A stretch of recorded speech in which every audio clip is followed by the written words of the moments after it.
मनुष्य कहते हम पहले उठाएंगे, भगवान हमारे हैं। देव कहते नहीं, पहले हम उठाएंगे, हमने बहुत कुछ किया है, अब कौन निर्णय करे। तो आज के पंचकल्याणक में गुरु के पास हम पहुंचते हैं और स्वयं देव अवधि ज्ञान लगाता है, पता लगाता भाई कौन पालकी उठाएगा। उस समय पर उस देव को पता चलता है कि जो तीर्थंकर भगवान के समान अपनी इच्छाओं पर निरोध कर सकता है, जो तप को धारण कर सकता है, ऐसा मनुष्य ही भगवान की पालकी पहले उठाने का अधिकारी बनता है। उस समय वो सौधर्म इंद्र कहता है कि आज मेरी सारी स्वर्ग की संपदा फीकी पड़ गई, मेरा स्वर्ग का सारा सुख बेकार हो गया, ये सारी संपदा बेकार हो गई।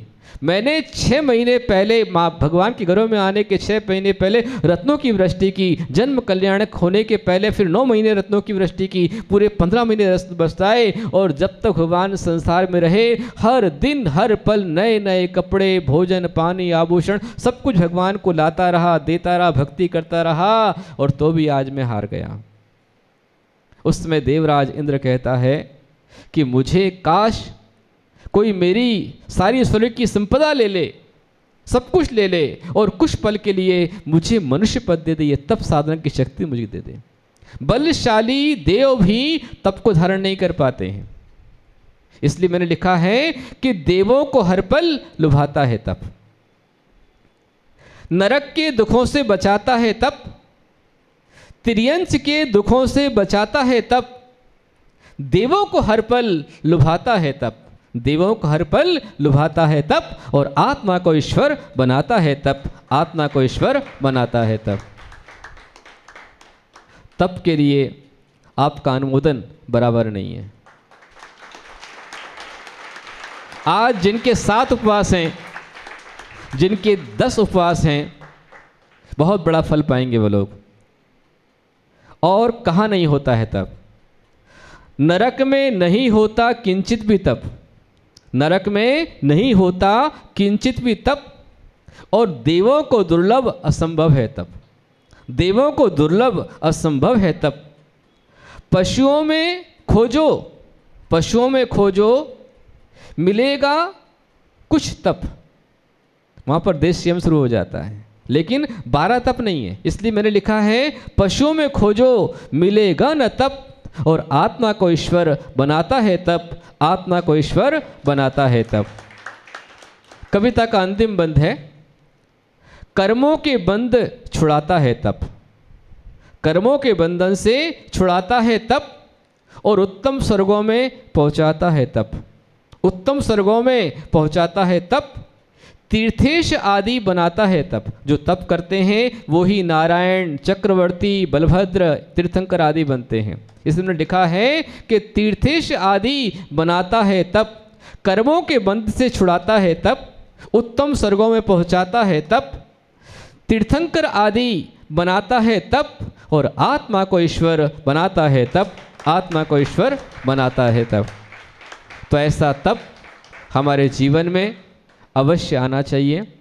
वे बड़भागी हैं जिन्होंने इस समय भीषण गर्मी के अंदर, अभी मौसम साथ नहीं दे रहा है, बरसात नहीं हो रही है, और नागपुर, वैसे मैं नागपुर को जब 2006 में आया था ना, इतनी हीट देखी थी मैंने कि मैं हमेशा नागपुर को आगपुर बोलता था। नागपुर आगपुर, अकोला आग का गोला, इतनी हीट। लेकिन मेरी धारणा टूट गई। अभी जब मैं 2018 में आपके बीच में आया तो नागपुर के मौसम ने मेरी और आपकी भक्ति में धारणा तोड़ दी। नागपुर आगपुर नहीं रहा।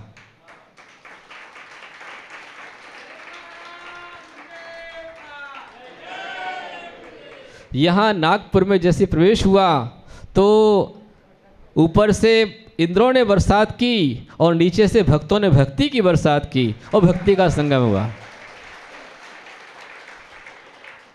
और उसी का परिणाम है कि पूरा चातुर्मास चल रहा है, कार्यक्रम हो रहे हैं, लेकिन पूरे चातुर्मास के अंतर्गत अभी तक के प्रोग्राम में प्राय करके इक्का दुक्का छोड़ करके यहाँ पर कार्यक्रम में कोई बोली नहीं हो रही है, कोई बोली नहीं, सवाल नहीं।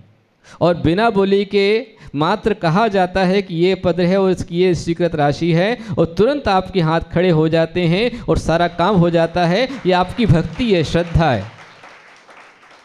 और ऐसी भक्ति, निष्काम भक्ति में आप लगे रहें। और जो इस भीषण गर्मी के समय में भी, वैसे अभी गर्मी नहीं है तो भी फिर भी अभी मौसम गर्म हो रहा है, और इस हीट के अंदर भी जिनके आज 5 उपवास हैं, जिनके आज 7 उपवास हैं, और जिनका आज 11वां उपवास आज लगा है, 10 उपवास लग, क्या 11वां है 10वां है, 11वां उपवास आज लगा हुआ है, वे सभी तपस्वी उपवास करने वाले चाहे जहाँ पर भी हों, वे सब आशीर्वाद के पात्र, धन्यवाद के पात्र हैं। पूरे नागपुर शहर के अंदर में, हर एक कॉलोनी और शहर के अंदर में समझता हूँ कि लगभग 100-150 के ऊपर तपस्या करने वाले यहाँ पर होंगे। बहुत अच्छी साधना आपकी चल रही है। तो जो जो तप कर रहे हैं उनको मेरा आशीर्वाद है। और भी काफ़ी लोग एकासन कर रहे हैं, कोई एक उपवास छोड़कर एक आहार कर रहा है, तो ये आपकी साधना, ये सम्यक दर्शन के साथ में यदि हो जाए, सच्ची श्रद्धा के साथ में यदि हो जाए, तो यही तप आपको कर्म खपाने में और उत्तम देव पर्याय में ले जाने में कारण बन जाएगा। 10 लक्षण के जो व्रत करते हैं, 10 लक्षण के उपवास करते हैं, इसी कथा यदि आप पढ़ेंगे, 16 करण की आप कथा पढ़ेंगे, तो इन तप की साधना करने वाले इसके फल से आगे जा करके तीर्थंकर आदि महान पद को पाते हैं, ऐसा लिखा हुआ है। तो आप सम्यक दर्शन के साथ, सम्यक ज्ञान के साथ, अब सम्यक ज्ञान क्या, इतना सा कि मैं कुछ समझ पाऊँ तो ठीक, और नहीं समझ पाऊँ तो ठीक, किसी को समझा पाऊँ तो ठीक, और नहीं समझा पाऊँ तो ठीक, लेकिन मेरी जिनवाणी में पूजन की पुस्तक से लेकर के और छठ खंडागंतम धवला तक जो लिखा है उसके हर एक अक्षर, पद, मात्रा पर मैं मन से, वचन से, काय से श्रद्धा करता हूँ, श्रद्धा करता हूँ, श्रद्धा करता हूँ। इतना कर लिया तो आपका ज्ञान सम्यक ज्ञान हो जाएगा, आपका दर्शन सम्यक दर्शन हो जाएगा, वो आप प्राप्त करें। और आज तप साधना का दिन है। हम आगे नवरात्रि में जिन्होंने महान तप किया है, ऐसे 24 तीर्थंकर भगवान और उनके उपदेश को जन जन तक पहुंचाने वाले 64 ऋद्धिधारी गणधर भगवान, महान तपस्वी, उनकी आराधना करेंगे। उनकी आराधना भी हमारी पाप की विराधना करेगी, हमारी जीवन की साधना को सफल बनाएगी। तो मेरा आह्वान है आप सबसे कि नवरात्रि के होने वाले उस विधान महोत्सव में, गणधर वाले महामंडल विधान में, नागपुर से कोई परिवार, कोई घर बचना नहीं चाहिए। हर एक परिवार बैठे, और मात्र नागपुर नहीं बल्कि पंचक्रोशी के अंदर भी पूरे 5 कोस तक जहाँ जहाँ तक आपका समाज है उन सबको आप इन्वाइट कीजिए, अपने रिलेशन वालों को जहाँ जहाँ से आप बुलाइए। फॉरेन के अंदर भी, विदेश के अंदर आपके बच्चे हैं, बेटे बहू हैं, एक बार उनको ही मैसेज कीजिए, बेटा एक बार कम से कम 2 दिन 4 दिन के लिए तुम इस विधान में आओ, आकर के बैठो और बैठ कर के मंत्र की जाप आराधना करो। और वो जो आराधना है आपकी, मेरा दावा है कि आपके जीवन के आने वाली विघ्न बाधाओं को दूर करने के लिए वो बुलडोजर बन जाएगी आराधना, और आपके लिए एक रास्ता बना देगी। ऐसी आराधना में आप शामिल हो। इसी मंगल आशीर्वाद के साथ बोलो अहिंसामय सनातन जैन धर्म की, 10 लक्षण महापर्व की, उत्तम तप धर्म की। धर्म स्नेही महान भवो। अभी आपने यहाँ पूजन पढ़ी, उसमें त्याग धर्म का अर्घ आया कि मुनिराज त्याग के प्रत्यक्ष मूर्ति रूप हैं। मुनिराज क्या हैं? त्याग के रूप हैं। और श्रावक भी परिग्रह तजे, यह दान रूप है। मतलब त्याग और दान 2 चीज़ें हैं। मुनिराज त्याग करते हैं और श्रावक त्याग भी करता है, साथ में दान भी करता है। तुम शास्त्र अभय औषधि आहार दान दो। क्या दान दो? शास्त्र, अभय, औषधि और आहार। आप दूसरी पूजन के अंदर पढ़ते हैं, दान 4 प्रकार 4 संग को दीजिए। दान हमेशा जो संग है उसको ही दिया जाता है। कौन सा? 4 प्रकार। वो कौन सा है? तो तुम शास्त्र अभय औषधि आहार दान दो। शास्त्र दान दीजिए, औषध दान कीजिए, अभय दान कीजिए। अभय दान मतलब, अभय दान मतलब अपनी ओर से, अपने पास द्रव्य है, संपदा है, तो अपनी ओर से जहां आवश्यकता है, ऐसे अपने मंदिरों में जहां त्यागी भवन बन रहे हैं, उस संत निवास त्यागी भवन अपनी ओर से कमरे का दान करना। या फिर कहीं तीर्थ बन रहे हैं तो तीर्थ के निर्माण में अपनी ओर से द्रव्य लगाना, कमरे बनाना, कक्ष बनाना, ये सब जो है ये अभय दान में आता है। जहां रह करके मुनि साधना करें, सामायिक करें, जाप करें, पाठ करें, स्वाध्याय करें, ऐसे स्थान को बनाना ये अभयदान में आता है। अथवा जहाँ आकर के भक्त श्रावक जन रह करके तीर्थ वंदना करते हैं, दर्शन आदि करते हैं, वहाँ रात में रुकते हैं, ऐसे स्थान पर कमरे बनाना ये अभयदान कहलाता है। तुम शास्त्र अभय औषधि आहार दान दो, मुक्ति के गमन हेतु इस और ध्यान दो। किस और ध्यान दो? जीवन का उत्थान करना है तो दान परम आवश्यक है, त्याग परम आवश्यक है। उत्तम त्याग कहो जग सारा, ये सारा संसार त्यागमय है, दानमय है, ये ध्यान रखिए। और अपने पढ़ा कि त्याग दान अपनाइए जो चाहो सुख चैन, त्याग बिना यह जीव तो रहता है बेचैन। त्याग नहीं करोगे तो बेचैन रहोगे, त्याग करोगे तो चैन ही चैन मिलेगा। कई बार देखा आप लोगों ने, आकाश में बादल होते हैं, वे बादल जब तक उनमें पानी होता है तब तक वे बादल विकराल होते हैं, काले होते हैं, गड़गड़ाते हैं, बरसते हैं, गरजते हैं, और जैसे ही उनका वो संचित जल निकल जाता है, पानी सब बरस जाता है, तो बरसने के बाद जो काले बादल थे वो बिल्कुल रुई के समान सफ़ेद और हल्के हो जाते हैं। उनका गरजना बरसना सब चला जाता है, उनमें शीतलता और शांति आ जाती है। देखा आपने, ये सारा संसार त्यागमय है। आप उठते हो, पहले नींद का त्याग कर तब आप उठते हो, है कि नहीं? नींद का त्याग किया तो आप उठे, फिर उसके बाद बिस्तर का त्याग किया तो आप नीचे उतरे, पुराने कपड़ों का त्याग किया तो नए कपड़े आपको मिले, और जो अंदर आपने इनपुट किया है, त्याग बिना यह जीव तो रहता है बेचैन, माता जी ने लिखा है। जब तक आपका जो इनपुट अंदर हुआ है और जब तक उसका आउटपुट ना हो तब तक बेचैनी बनी रहती है कि नहीं?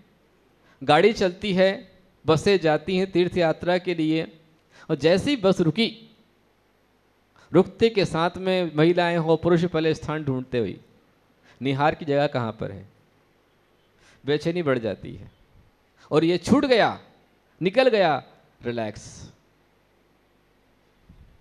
उत्तम त्याग कयो जग सारा, त्यागमय जीवन है। आपने घर छोड़ा तो आप यहां पर आए, हर कदम त्याग के साथ बढ़ता है।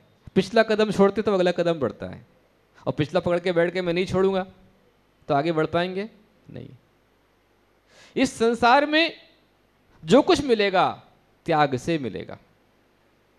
कुआं आप देखिए, कुएं में पानी आता है, और मैं कहूं कि कुएं का पानी बहुत ताज़ा है, बहुत मीठा है, बहुत बढ़िया है, इस पानी को बाहर नहीं निकालना, ऐसे रहने दो, नहीं निकालना, तो क्या होगा?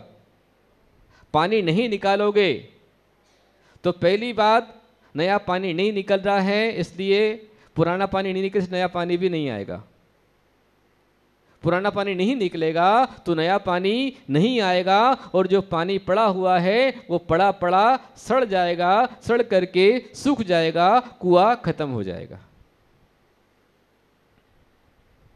और पानी निकलता रहा, नया पानी, पुराना पानी आप निकालते जाइए तो नया पानी अपने आप आता रहेगा। घर में दो खिड़कियां हैं, एक खिड़की से हवा आ रही है और दूसरी से जा रही है। मैं बोलूँगा आने दो, पर जाने मत दो, और जहाँ से जा रही है उसको आप बंद कर दीजिए। देख लेना आप, जैसे ही जाने वाली खिड़की बंद होती है वैसे ही आना भी बंद हो जाता है। ये कुदरत, ये प्रकृति, ये शिक्षा आपको दे रही है कि तुम्हारे पास जो कुछ भी है, पहले अपने अंतरंग का कषाय का त्याग करो, अपने मोह का त्याग करो, अपने अहंकार का त्याग करो, अपने घमंड का त्याग करो, अपने आलस्य का त्याग करो। ये अहम ही घर को तोड़ रहा है। पहले एक परिवार में 40-40 लोग साथ में रहते थे, 4-4, 5-5 पीढ़ियां, दादा, परदादा, उनका बेटा, उनका पोता, उनका पड़पोता एक साथ में रहते थे। क्यों? क्योंकि आपस में सामंजस्य था, तालमेल था, प्रेम था, उनके अंदर में अहंकार नहीं था, अहंकार को छोड़ दिया था, एडजस्ट कैसे करना है ये उनके अंदर था। और आज की स्थिति इतनी कठिन है कि वो पिता, पुत्र, भाई, सास, ससुर, देवरानी, जेठानी तो छोड़ दीजिए, आज की स्थिति इतनी कठिन है कि पति पत्नी साथ में मिलकर रह नहीं पा रहे। शादियां होती हैं, विवाह होते हैं, और आज का जो युवा है वो विवाह को कपड़े से भी हल्का समझता है। कपड़े तो साल भर फिर भी पहन लेगा, पर शादी हुई और होते के साथ में 3 महीने, 6 महीने और साल भर के अंदर में घटस्फोट, तलाक। क्यों? अपने अंदर पैसेंस नहीं है, हमारे अंदर निभाने की क्षमता नहीं है, हमारे अंदर त्याग नहीं है, हमारे अंदर समर्पण, हमारे अंदर एक दूसरे के प्रति विश्वास नहीं है। तो पहले विश्वास पैदा करो, अपने अंदर के कषाय का त्याग करो, अहंकार का त्याग करो, मान का त्याग करो, मायाचारी छोड़ो, छल कपट छोड़ो, और फिर अपने पास जो संपदा है उसको लगाओ। किस में लगाओ? अच्छे काम में लगाओ।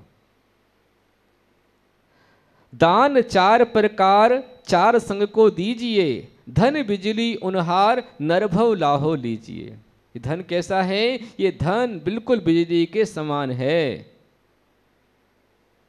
बिजली आती है ना, जब बादल गरजते हैं बिजली चमकती है, और चमकी और गई।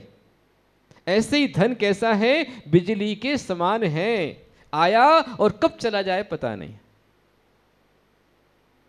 जैसा हुआ 8 नवंबर 2016 को। भाइयों और बहनों,